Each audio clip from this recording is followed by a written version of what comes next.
آج کی آیت۔ تیرے شاگرد بزرگوں کی روایت کو کیوں ٹال دیتے ہیں کہ کھانا کھاتے وقت ہاتھ نہیں دھوتے؟ متی 15 باب 2 آیت۔ عزیزو، بعض روایات اور رسمیں جو اصل واقعات کو درست ٹریک سے ہٹا کر اس کی اصلیت اور حقیقی اثر کو ظاہر کرنے میں اہم کردار ادا کرتے ہیں۔ انسان بس انہی میں الجھ کر اصل مقصد کو حاصل کرنے میں ناکام ہو جاتا ہے۔ یہ انسان کی ایسی شکست ہے جس کو تسلیم کرتا ہی نہیں، بلکہ اپنی انا کے بل بوتے پر اس کو اپنی بڑی کامیابی ہی گردانتا ہے۔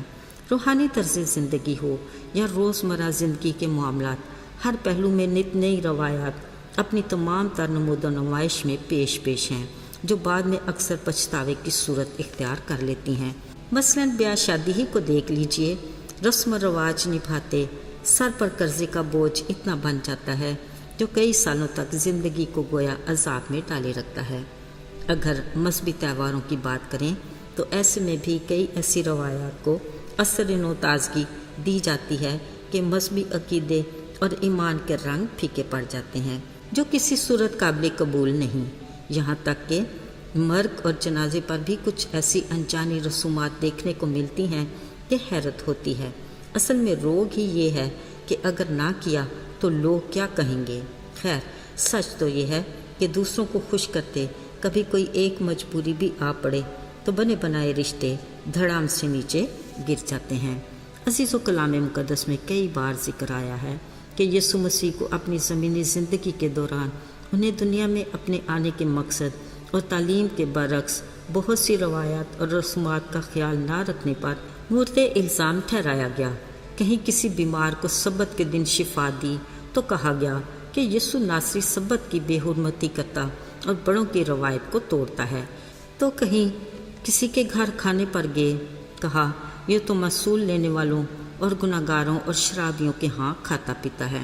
جب زناکار عورت کو معاف کیا تو کہا یہ تو موسوی شریعت کو توڑتا ہے۔ ایک بار تو ایسا ہوا کہ فریسیوں اور فقیوں نے یروشلم سے آ کر یسوع کو کہا کہ تیرے شاگرد بزرگوں کی روایت کو کیوں ٹال دیتے ہیں کہ کھانا کھاتے وقت ہاتھ نہیں دھوتے؟ اس نے جواب میں ان سے کہا، تم اپنی روایت سے خدا کا حکم کیوں ٹال دیتے ہو؟ کیونکہ خدا نے فرمایا کہ تو اپنے ماں اور باپ کی عزت کر۔ جو اپنے باپ یا ماں کو برا کہے وہ ضرور جان سے مارا جائے۔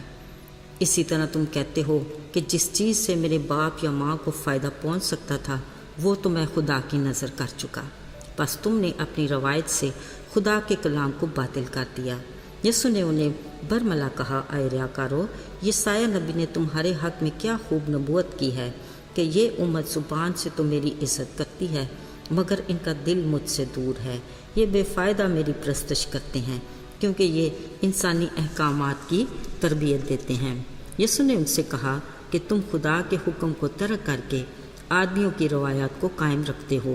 یوں تم خدا کے کلام کو اپنی روایات سے جو تم نے اپنی مرضی سے لوگوں کے لیے جاری کی ہیں باطل کر دیتے ہو۔ عزیزو، یہ یسوع کی طرف سے مذہبی لیڈروں کے لیے بڑی وارننگ تھی، جس سے یقیناً وہ باخبر تو تھے مگر سادہ لوگوں کے سامنے روایات کو مذہبی عقیدے اور ایمان پر ترجیح دیتے ہوئے خود کو مذہب کے ٹھیکیدار ظاہر کرتے تھے۔ جب یسوع نے صاحب اختیار کی طرح بتاتے تو وہ یسوع کے برخلاف الزامات لگانے کے نئے موقع کو تلاش کرتے جو یقیناً انہیں کبھی بھی میسر نہ آتا۔ عزیزو، آج کے دور میں بھی ہم مسیحیت کی حقیقی روح اور ایمان کی بنیاد اور عقیدے کو ایک طرف رکھتے ہوئے خود کو رسمی مسیحی کے طور پر پیش کرنا اپنا فرض سمجھتے ہیں، جو خدا کے نزدیک ناقابل قبول اور ناپسندیدہ ہے۔ عزیزو، خدا کے کلام کی رہنمائی میں رسومات سے زیادہ خدا کے احکام کے مطابق اپنی زندگی گزاریں تاکہ خدا باپ کی خوشنودی حاصل کر سکیں جس کی وہ اپنے ایماندار لوگوں سے توقع کرتا ہے۔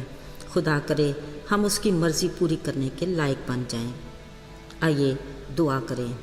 آئے خداوند لشکروں کے رب، تو جو آسمانوں اور زمینوں پر سر بلند ہے، ہم تیرے حضور عاجزی اور حلیمی کے ساتھ آتے ہیں، اپنے دل کو تیرے حضور انڈیلتے اور نیت کو تیرے سامنے رکھتے ہیں۔ تو ہمیں اپنے عرفان میں آگے بڑھا، یسوع کے پاک نام میں آمین۔